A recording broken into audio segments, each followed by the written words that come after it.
Energy from food is measured in calories, but although many people count calories and cut calories, they may not know the actual role that they play in our bodies. This week's Please Explain is all about what calories are, how they're measured, how we burn them, and if they differ from food to food. And joining us are Dr. Kelly D. Brownell, Dean of the Sanford School of Public Policy and Professor of Public Policy at Duke University, and Russell Rising, Research Associate in the Metabolic Laboratory at the Obesity Research Center at St. Luke's Roosevelt Hospital. And I'm very pleased to welcome both of you to our show. And we invite you, our listeners, to join the conversation. You can give us a call at 212-433-9692. Write us on our show page at WNYC.org or on Facebook or Twitter, where our handle is at Leonard Lopate. Kelly, what is a calorie? You can think of calories as the fuel for the body, much like gasoline would be for a car, that your body needs nutrition, and calories are part of the overall nutrition picture. You take in calories just like you put gasoline into your car. You burn calories just like your car burns gasoline. And if you consume more than you're burning off, you're going to gain weight, and the opposite will happen if you're burning more than you consume. And calories are a real issue for the Americans' public health. We're talking about food calories, but are they used to measure other units of energy? They are. Calories are a measure of energy. We think of them in terms of our food, but you could also use calories to measure heat energy or other things like that. Well, when it comes to food, do calories measure the amount of potential energy that's contained in that food or something else? Well, the way calories are measured is you burn a food in something called a bomb calorimeter, and how much heat it gives off gives you the number of calories. And so a food contains a certain number of calories, which means it will give you a certain amount of energy when you consume it. And so, yes, it's a measure of the potential energy that a food has. Russell, what's the Atwater system? Well, that actually was derived in the early part of the 20th century. And what they did is they made an attempt to figure out a way to calculate the caloric content of specific items in foods like fats, carbohydrates, and proteins. So it's the old 944, 9 kilocalories per gram for fats and 4 kilocalories per gram for both protein and carbohydrates. So essentially, it's metabolizable energy. So what Dr. Kelly is talking about is gross energy. When you burn a food in a bomb calorimeter and you measure the heat emitted, that's the total gross energy of the food. But the Atwater values, they factored out the digestion process. So the amount of the Atwater values represent the amount of energy the body is actually using to absorb and metabolize the foods. Is the Atwater system the one that we tend to count calories with? You make it sound like it's the less accurate of the two. It's horribly inaccurate. The reason being that it was done in the early part of the 20th century, and the composition of foods have changed a lot since then. So if you read, I've read a recent review of it, and it turns out actually they're underestimates. The real values are closer to like 10.5. And I might explain why there's a lot of inaccuracies in some of the measurements in foods or calculations in foods. Now, Kelly, would 10 grams of carbohydrates, fat, and protein vary in the amount of calories that they contain? Yes, because as Dr. Rising just explained, if you're consuming the same weight of protein, carbohydrates, or fat, you'll be getting different calories if you're consuming fat compared to the other two. So the most effective way of consuming calories, if that were your goal, would be to consume fat. Because it's already it's more halfway there. Yeah, it's 2.25 more calorically dense than carbohydrate and protein if you go by the Atwater values. Well, how are calorie counts in foods measured, Russell? Basically, they use the Atwater values. They go to a database like the USDA, and they look up each of the ingredients, and they determine the amount of carbohydrate, fat, and protein in those ingredients, and they times it by 944. That's basically how they do it. So you take a donut or a burrito or a frappuccino, and you measure the calories, or theoretically the calories? You calculate it based on the Atwater values. And is that what restaurants and manufacturers pretty much do? That's what they do. They go to a database and use Atwater values to calculate, unless some of the manufacturers happen to have a bomb calorimeter, and they might make some measurements. But it's a tad tedious, a little bit labor intensive, and kind of expensive. So that's why they just go to formulations like that Atwater values and make a calculation. Now, Kelly, why don't they use calorimeters? There's no need. Well, it's as you were just told. It's a laborious process, and it costs money and it takes time. And if you can just take information from tables and create estimates rather than getting exact amounts, just an easier process. Does it also aid them because the estimates are so variable? They can. Do they ever fudge the counts? Yes, as I recall, the law requires calorie labeling to be accurate within certain limits. And I don't remember exactly what the limits are, but yes, and if the companies use something that is an established standard that's taken from some table that people use widely, then they probably feel that they're doing their due diligence. Now, Russell, do they, when they're making something, do they put it all together and then go through the process of measuring it, or is it more likely that they estimate the caloric count ingredient by ingredient? They try to do it ingredient by ingredient. The USDA database now even has condiments on it, so you could look up each of the ingredients, but some of the more exotic stuff or ethnic foods, they don't quite have that, so they just tend to guess it, and they tend to be way off most of the time. And you have looked into some of them. What are some of the biggest disparities you've come across? Well, the Chipotle burrito is underestimated by about almost 400 calories. 400 calories, yeah, but they post it They nonetheless. post a range of 670 to 9-something. It came in at 1,200. And what about the most accurate? Are some places more accurate than others? Believe it or not, Subway was within 5 calories of what it said on the board. We measured something, they said 375 for one of their turkey sandwiches. It came in with our lab at 370.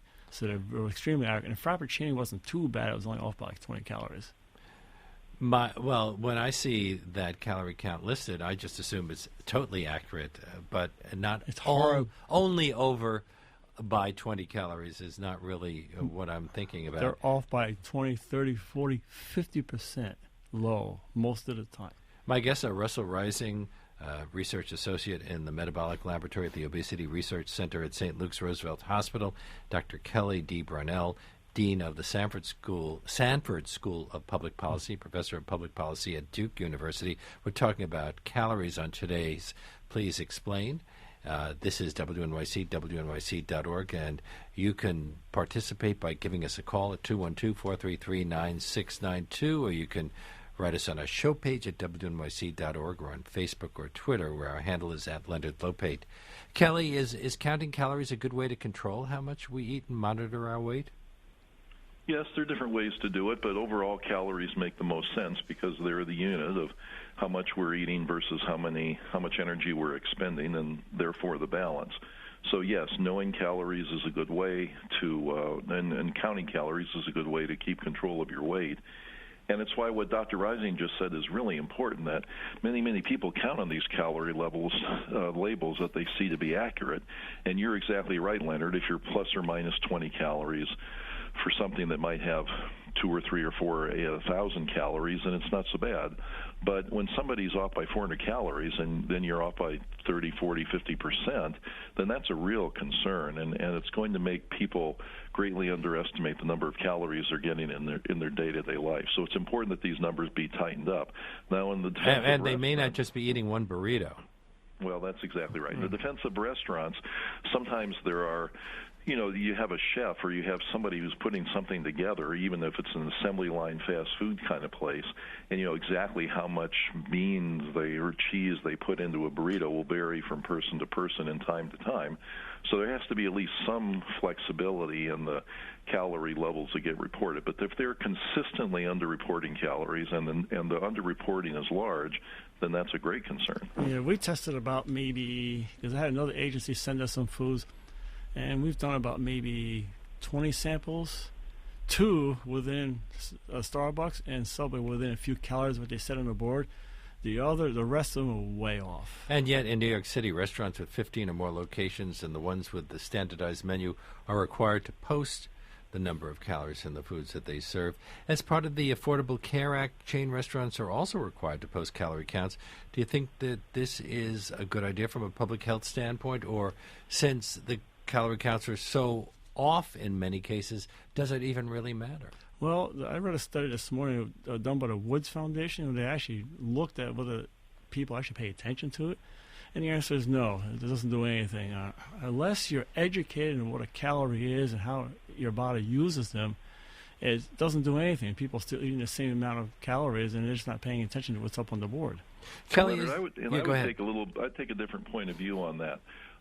There are a variety of studies on whether posting calories on restaurant menus make a difference, and they're mixed. Some studies suggest that they don't make much of a difference, and others suggest they do. But I believe that irrespective of whether they're making a difference in diet, they're likely to at some point, just like food labels on packages. Plus, consumers have the right to know. When you're in a building, there are exit signs that show you how to get out if there's an emergency. There may not be a study showing that actually saves lives, but you have the right to know that. You have a right to know where your clothing is made and what's in it, and that's why there are tags on clothing. But at least you know where the clothing is made. It's accurate. You can go to the particular location and see where the factory is. But the calorie counts, if you're off by 20, 30, 40, 50%, I mean, it's got to be some standardization to bring this more in line. Okay, but let's talk about when we have to make decisions for ourselves. For example, when we're cooking at home, does it depend on, I'm assuming meat and sugar produce a lot of the calories that we that we consume. Does it depend on what we're eating? Is beef, lamb, chicken, pork, are any of those likely to give us more calories? Fish, shrimp, lobster? Depends how lean it is. I mean, some of your leaner meats or some of your meats that have higher fat content, you're going to consume more fat in it versus some of the other types of meats that have less fat. Depends on the marbling in the meat. And how you cook it, what you add to it, and how much you cook. Yeah, how much? Most of the time, the portion sizes are way too much. Especially restaurants. What about the packaged foods? Are there because they also put calorie counts on a lot of the foods that we buy in the stores? Are they? They're the worst offenders. We've measured brand muffins. And they're one of the ones that are off. They would say 600 calories on the package, and we measured it at 975. Is it because of sugar mostly? It's it's not standardized, the amount of ingredients they put in or the size of the muffin. So especially smaller, like these foods that are sold in the bodegas in New York City, they might be made with handmade by small manufacturers, and the ingredients and the amount of ingredients and type of ingredients vary all over the place. So that might explain why they're so far off. We measured a healthy sandwich rated at 375, came in at 650. I mean, so if you look at it, it says healthy eating, whatever on the sandwich, but it was under. So it depends on how they put it together. Well, Kelly, we also have people who are proud to say that they give you more food. They give you larger servings. So have we become accustomed to larger and larger serving sizes? Well, we sure have. Americans value the quantity of food over its quality, and you see them voting with their wallet lots of times by going to fast food restaurants and going to family restaurants that serve large portions. It's only one of the things that comprise what we've called a toxic food environment, but large portions are certainly part of it. Studies show very clearly that if people are served large portions, they consume more, and they generally don't realize it and make up for it later. So that's one of the reasons, one of the rationales that New York City and Mayor Bloomberg had for restricting the portion size on sodas. Well, people will drink diet sodas, drink low-fat or no-fat milk. Is that helping them at all? We don't know. There's really mixed science on this. Take the diet sodas, for example. Some studies suggest that they might help people control weight, and other studies suggest the opposite. There's some really fascinating animal studies showing that animals that fed diet versions of something like yogurt could end up eating more and having a high level of body fat when they're allowed to eat whatever they want after these test meals. And the idea is that the body takes sweet taste as a signal that calories are about to be delivered, and it activates a metabolic process in order to make use of the calories. And if the body continually gets fooled by the sweet taste, but calories aren't delivered, it screws things up in some way, and that leads to ultimately overeating. So we don't really know, but I don't think anybody could say very clearly that these diet products have been conclusively shown to be helping people. We also hear often about empty calories. Is there such a thing? Yes. Go to the average bar. Alcohol is 7 kilocalories per gram. So after a couple of beers, you probably consume 500-600 calories. And add a couple of Black Russians to that, and then the next thing you know, you could be up to around 1,500, 2,000 calories on a night on the town. It doesn't take much. And it goes nowhere except to body weight gain. Some of it's given off as heat, but most of it goes to body weight gain. And Leonard, the classic example of empty calories would be sugar-sweetened beverages and the sodas. They deliver no nutrition at all, and they're very high in sugar. And that's one of the reasons why the country, all around the country, there are campaigns going on to decrease consumption of these sugared beverages. We're going to take a little break. When we come back, we'll talk more with my two guests, Dr. Kelly D. Brownell, Dean of the Sanford School of Public Policy, Professor of Public Policy at Duke University, Russell Rising, Research Associate in the Metabolic Laboratory at the Obesity Research Center at St. Luke's Roosevelt Hospital. And we'll be taking your calls. Our number here is 212-433-9692. You can write us on our show page at WNYC.org or on Facebook or Twitter, where our handle is @Leonard Lopate. And we're back with today's Please Explain. We're looking at calories with Russell Rising of St. Luke's Roosevelt Hospital and Dr. Kelly D. Brownell of Duke University, and taking your calls at 212-433-9692. You can write us on our show page at WNYC.org. And let's take a call from Joan from Manhattan. Hi, you're on the air. Oh, it's so nice. Can you hear me? Yes. Yeah, oh, it's so nice being here, Leonard. I just love your show, and you're terrific. I've been listening to you for years. I'm in a precarious... I hope you're losing weight. Oh, you don't want to lose weight, right? No. I've been pretty much the same weight for years. I haven't had a problem with weight because I don't eat sugar and I don't drink alcohol. But recently I had an accident, and I just can't seem to gain the pounds that I've lost. And if I told you what I ate, I just eat well. I don't eat sugar, and I don't eat, and I don't drink alcohol. You know. So Kelly, what should she do? Should she drink? Overeat should she drink alcohol and eat more sugar to put on some weight? I don't know that many people would make that recommendation, but I'm not in a position to make medical recommendations for Joan. She ought to check with her doctor about that, or perhaps a registered dietitian who could help her make some good food choices and meet her weight goals at the same time. But are there certain foods that are better than others? For example, is there a difference between raw food calories and cooked food calories, Russell? Well, cooked food I would suspect would be more, because when you cook food, it breaks down some of the bonds in the fiber that are normally not digestible. So it might help to cook it. And she should maybe she should pay my lab a visit. We can measure how many calories she actually needs using our whole room indirect calorimeter. And from that, we could recommend a diet, just add 10% to it, and she should start gaining a little bit of weight. You want to do it slowly, of course, but you need to have an accurate measure of your caloric expenditure first so you can see, because from the accident, maybe your metabolic rates increase. That typically happens if you're healing from an accident. Kelly, is there a difference between whole food calories like brown rice or almonds or an apple and processed food calories from white bread or ice cream or Cheetos? Well, a lot of times the processed foods have good things taken away from them. And so you're going to get more calories and less good things like fiber in processed foods compared to whole foods. Now, that doesn't mean that one should have a totally whole food diet, but to the extent possible, you can eat whole foods. It's not a bad idea. Now, could Joan just have a very good metabolism and burn calories more efficiently than some other people? How does the body burn calories? Well, basically, when you consume it, if you're the average sized individual, you run on a mixture of carbohydrates and fats and proteins normally. And we measure something in the lab called a respiratory quotient, which is the ratio of oxygen to carbon dioxide. And normally you sit at about 0.85. So maybe she's one of these people she just maybe gives off more of her calories as heat versus actually driving metabolic processes. That's why it'd be a good idea for her to actually have a measurement of her energy expenditure. And how does that whole room calorimeter work? Well, you come into the lab, and the instrument I would use for her is our smaller whole room indirect calorimeter. It's about the size of a walk-in closet. You lay down in a very comfortable bed, listen to NPR, and for 1 hour, we're measuring your oxygen consumption and carbon dioxide production. And from that, we determine your resting metabolic rate, which is 80% of your total energy expenditure. And from that, we can determine how many calories you need on a daily basis. It's only a 1 hour measurement.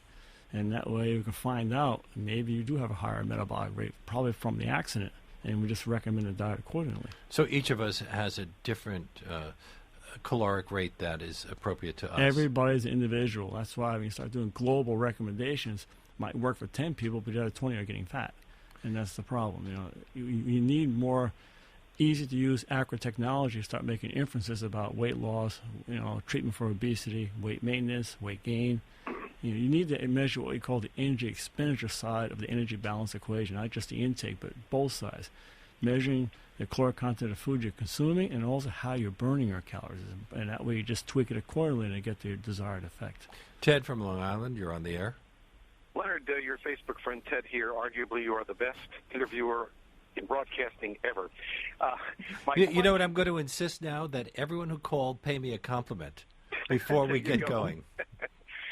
Listen, in the last year, I lost about 40 pounds, and I had been on Atkins, and I had been on this diet and that diet and so on.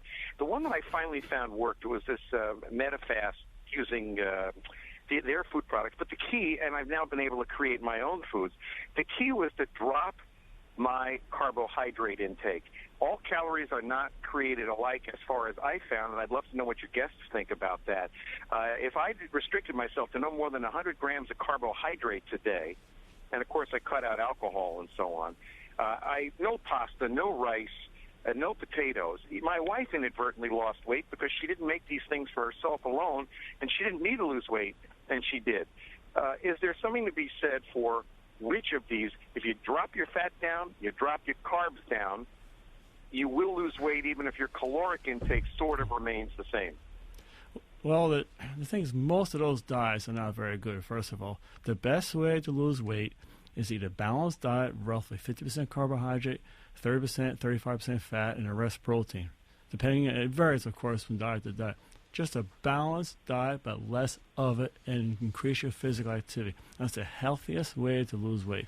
What you're doing when you really drop the carbohydrate, you're forcing the body to burn more fat, and it goes into what we call emergency mode. And it's great as long as you stay on that diet, but as soon as you have one cheat day, everything goes out the window. Which are the best exercises for burning off calories? Kelly? Well, any exercise is good for you, but the aerobic ones where you're moving your body through space will tend to be good calorie burners and, of course, do good things for your risk for things like heart disease. Can we trust the calorie counters on exercise machines? They're just predictors, and I helped create some of those exercise counters and exercise machines. So they're okay, especially if you put in your weight, because a lot of those predictions, most of the predictive capability is due to your weight. So if it asks you for your weight, you're getting a little closer to what the actual caloric burn is on those machines. Although I'm always amused that I start the machine, and within 10 seconds it says I've already burned off 1 calorie. I've barely moved. Well, it's probably not bad. If you're running on a treadmill and the thing says 300 calories an hour and you're running at a moderate pace, that's actually pretty good, because we've done a lot of those studies years ago at the NIH determining that. So as long as it asks you for your weight and your age, you're getting closer to the real number. You're probably within 10% what you actually are. Jack from the East Village, hi, you're on the air. Jack, are you there? Okay, well, Jack was there, I assume. Hello? Yes, Hello? You're the other Jack. Go ahead. Can you hear me? Yes. Yes, I've been curious about the different kinds of sugars that they advertise or use. I don't even have white sugar in my house, and I'm the same weight now as I'm a senior that I was at 16. But I don't have white sugar in the house. But the people say corn syrup. Some people say brown sugar. Some people say raw sugar. Some people say the light brown sugar. Is there a difference between the different kinds of sugars in terms of their metabolization and in terms of the calories that they activate? Kelly? The science on these things is changing all the time. You could take high fructose corn syrup as an example. At one point, people thought it was fine, and then people thought it was bad, and then people thought it was fine, and now people think it's bad again. And I think it'll just take more science for us to know the difference between these kind of things. But if what one is concerned about is body weight, then the calories that these sugars are delivering would probably be the major concern. Simple sugars especially deliver a lot of calories because it's sweet, it tastes good, and you tend to consume a lot of it, and a lot of foods have a lot of it in it. So that's part of your problem. Those muffins and everything else you like to eat, Dunkin' Donuts, very high in simple sugar content. Bob from Rico Park, hi, you're on the air. Leonard, first I'd like to say is God has nothing on you. That's how good a person you are. I have to continue the compliments. My question is this, I'm a vegetarian. Bill Clinton became a vegetarian. if you compare and contrast 400 calories of kale versus 400 calories of saturated cheeseburger, is the saturated fat, I know it's equal calories, but is the saturated fat basically killing you and killing Americans, number one in heart attacks in the United States? Well, I can respond. There are a lot of things that food delivers, some good and some bad. So the cheeseburger delivers saturated fat, and it delivers whatever the calories are, plus generally a lot of salt, so that's not very good. If you have 400 calories worth of kale, then you're getting the same number of calories, but you're not getting the fat, you're getting more fiber, and you're getting a lot of nutrients that you wouldn't get from the other foods. Plus it slows the absorption of all nutrients, so, it's not as big a hit on the metabolism, this abrupt spiking of your insulin or any of that to deal with. That's why the vegetables are so good. A listener named Michelle asks if there are foods that burn calories. She mentions hot peppers. I guess we know they're hot, but does that mean that they burn anything? Not really. I mean, you burn calories anyway. As soon as you consume and absorb something, you're burning calories. So there's no octane booster or anything you can consume to rev up the maybe caffeine will rev up the metabolism a little bit, but it's short term. It's only a couple hours depending on how many cups of coffee you drink. So you want to drink coffee all day long, that'd be fine. But you'll be so wired, it won't be really worth it. So there's really nothing out there other than just plain balanced diet and exercise to burn calories. Exercise is great because if you do like we did a spinning class yesterday for 1 hour hard, you have something called a post-exercise metabolic rate. So even though you stop exercising, you're walking home, your metabolism is elevated for a couple of hours, and there's where you get the weight loss, right there. Fred asks, if the calorie count is off, then it's probably true that the quantities of sodium, cholesterol, saturated fats, etc., are also inaccurate. Should we make that assumption? It could be. I never measured it, but you can assume it, but you'd have to measure it to be sure. I can only account for the caloric content of foods being, horribly inaccurate. Those other things I don't know without actually, making measurements. Leonard, it's really, really important that we get it right on these things because people are using these decisions, this information to make decisions that are affecting their life and their health. So the government ought to make sure that these numbers are accurate. And we are getting food labels that break down the amount of fiber, sugar, salt, carbohydrates, along with the calories. And I know I look at those things, and I assume that if I buy the yogurt that says it has fewer calories than the one that has more calories, that I'm getting those 90 calories instead of the 160 calories. And now I'm afraid to trust any of that, even if it's the same brand. Well, the best way, if you're average weight or maintaining a normal weight, the best way is what the scale says. So if you're weighing yourself, say, once a week, and it starts to inch upward, whatever you're consuming obviously is too much, so you back it off a little bit. If the weight comes down to where it's supposed to be, then wherever you're at, you hold it there, regardless of what it says on the food label. So that's how they do it at the National Institutes of Health. We literally weigh subjects on a balance, and we just maintain their weight and tweak their diet accordingly. Another listener suggests just using smaller plates. There's been studies about that because the plate has gotten large in America. A teacher of mine years ago told a funny story when he purchased an old house. It was built in the 40s. His plates wouldn't fit in the cabinets. The reason was when those cabinets were built, plates were 9 inches. Now the average dinner plate is 12 inches. His 12-inch dinner plate wouldn't fit in his cabinet designed for 9-inch plates. So plates have gotten bigger, and that's part of the problem. Bigger plates means more on the plate, which means people finish what's on the plate. Now, we have very little time, but another listener wonders why Subway's calorie counts are so much better than some of the other fast food places. The one and two people I talked to, plus the producer who made that HBO video where that was on, said that the employees tend to be trained to be more, they're trained, they're more highly trained to keep the amounts of ingredients equal from sandwich to sandwich to sandwich. There's less variability among the ingredients. So that's the only thing we can think of, is just to do a better job when you get a burrito that's supposed to be 700 calories. The ingredient amounts in that burrito are the same, whether they make 1 or 100 burritos, versus the other restaurants that it varies all over the place. My thanks to both of you for being on our show. Russell Rising, Research Associate in the Metabolic Laboratory at the Obesity Research Center at St. Luke's Roosevelt Hospital, and Dr. Kelly D. Brunell, Dean of the Sanford School of Public Policy, Professor of Public Policy at Duke University. It's been a real pleasure having both of you on today's Please Explain. Thank you, Leonard. Thank you, Leonard.